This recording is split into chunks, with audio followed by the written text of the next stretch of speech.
She stepped to the podium, looked directly into the cameras, and said the one thing that blew the lid off everything. 5 words that changed the entire narrative around the Indiana Fever, put Stephanie White in an impossible position, and sent the WNBA world into an absolute frenzy. Caitlin Clark looked the media dead in the eye and said, "I had every intention of playing." And with that single sentence, every carefully crafted statement the Fever organization had put out, every cryptic press conference answer from Stephanie White, and every attempt to control the narrative around what happened on May 20th collapsed in real time. Because if Clark had every intention of playing, if she went to sleep that night planning to be on that floor, then the story the team had been telling from the beginning was not the full truth.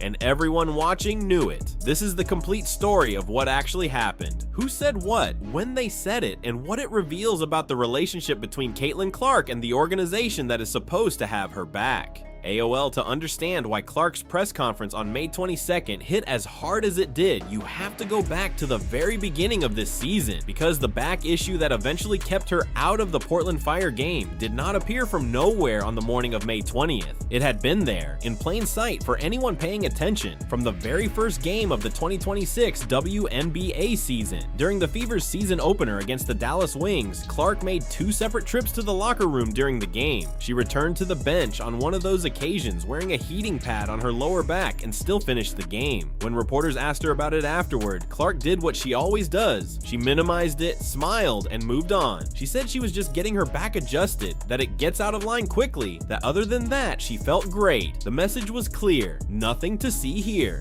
Move along. And because she played the rest of the game and looked fine, most people took her at her word. But here's the thing about that heating pad on the bench. You do not put a heating pad on a professional athlete's lower back during a WNBA game because everything is great. That is not what that means. And the people inside the Indiana Fever organization knew exactly what they were looking at. CNN, after that opener, Stephanie White actually addressed Clark's back situation directly. She said, "She has adjusted her body. When we're all really young, we don't learn proper mechanics, and then it doesn't get exposed until something happens. This is going to be an ongoing thing, not just her. We've had multiple players who've gone back and get adjusted and make sure that the body's working. Hip alignment gets off, rib alignment gets off, and it's part of being a professional athlete. Read that carefully. This is going to be an ongoing thing." What the head coach of the Indiana Fever told the world in the first week of the season that Caitlin Clark's back was an ongoing situation, not a one-time thing, not a fluke, an ongoing thing. And then, with that knowledge sitting right there in the public record, the Fever proceeded to leave Clark completely off the injury report for weeks, right up until the moment she couldn't play, and they had no choice but to say something. That disconnect is not an oversight, it is a communication strategy, and it is one that was about to blow up spectacularly. Local 10 WNBA rules state that all matters related to player availability must be submitted by 5 p.m. the day before a game, unless it is part of a back-to-back scenario.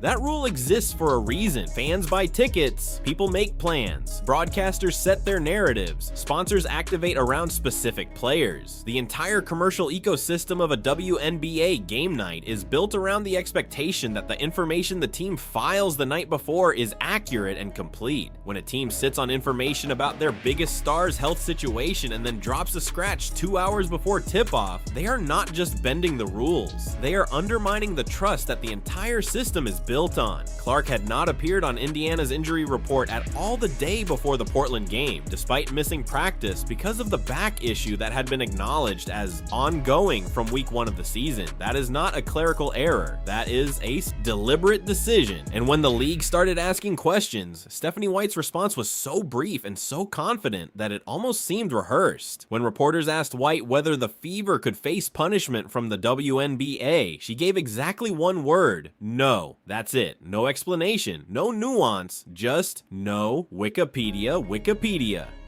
During her pre-game press conference on the day of the Portland game, White was asked repeatedly about Clark's sudden unavailability and gave what many described as cryptic responses. She was uncertain about the details of Clark's injury and unsure about what the next few days would look like for the Fever's star player. Uncertain and unsure. 2 days after a coach who had called this an ongoing thing was now uncertain and unsure. White told reporters, "Just woke up with some stiffness and soreness. It's not the time to take a chance. We just really want to be cautious. cautious. When asked whether there was any concern beyond that day, she said, "No, there's not," or "I don't know." "No, there's not," or "I don't know." Pick one, because those two answers contradict each other completely. Either there is no concern, in which case you know there is no concern, or you do not know, which means there might be concern. You cannot have it both ways. And the fact that Stephanie White gave both answers in the same sentence told you everything about how uncomfortable and unprepared the organization was to deal with the scrutiny that was coming. But nothing about White's press conference generated even a fraction of the reaction that came when Clark herself finally spoke. The Hill Global Security, when Clark stepped to the microphone before the Golden State Valkyries game on May 22nd, she made clear immediately that she wanted to address what she called all of these narratives that are going crazy online.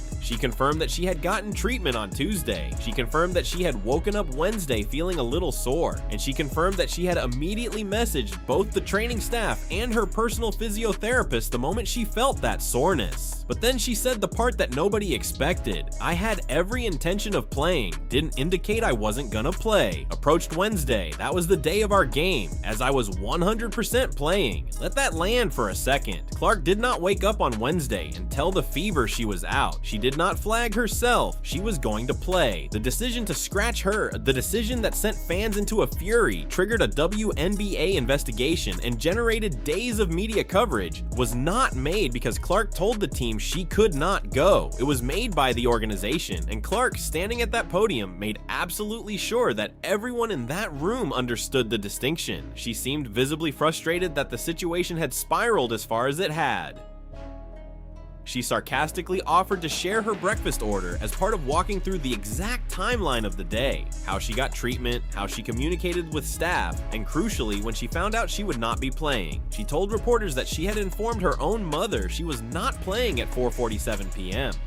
Just 33 minutes before the team made the official announcement public. 33 minutes. Caitlin Clark found out she was being scratched from her own game with 33 minutes more notice than the general public. That is not how you treat your franchise player. AOL Yahoo Clark also spoke about the mental challenge of returning from the multiple injuries that kept her out of almost the entire 2025 season, and how that history now affects how she approaches playing on a game-to-game basis. She said, "These are the best players in the world, and if I don't feel 100% confident in my body, like on game 5 of the year, I don't know if that's really worth it in that scenario." This is a window into something that does not get discussed enough. The psychological weight of what Clark carried through 2025 did not disappear when the calendar flipped to 2026. She played 13 games last season. She spent months in the gym every single day trying to get healthy, watching her teammates compete without her, watching the league she had personally transformed continue while she sat in street clothes on the bench.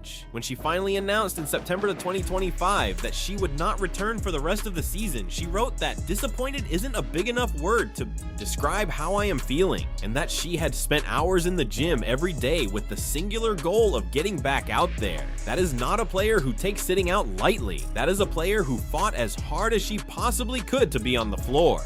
And failed. So when that same player shows up to game 5 of a new season, gets her back adjusted, messages her training staff at the crack of dawn, and tells you she had every intention of playing, you believe her, because her track record is one of pushing through everything, not one of protecting her availability. Yahoo MSN. After Clark's press conference and White's own post-game comments, Indiana fans were convinced the situation pointed to something deeper. One fan summed it up directly: "The more I see White, the more I understand where Clark is at and why these two will never get along or agree." Another wrote, "It's bullshit the reason you bench Clark, and we all know it."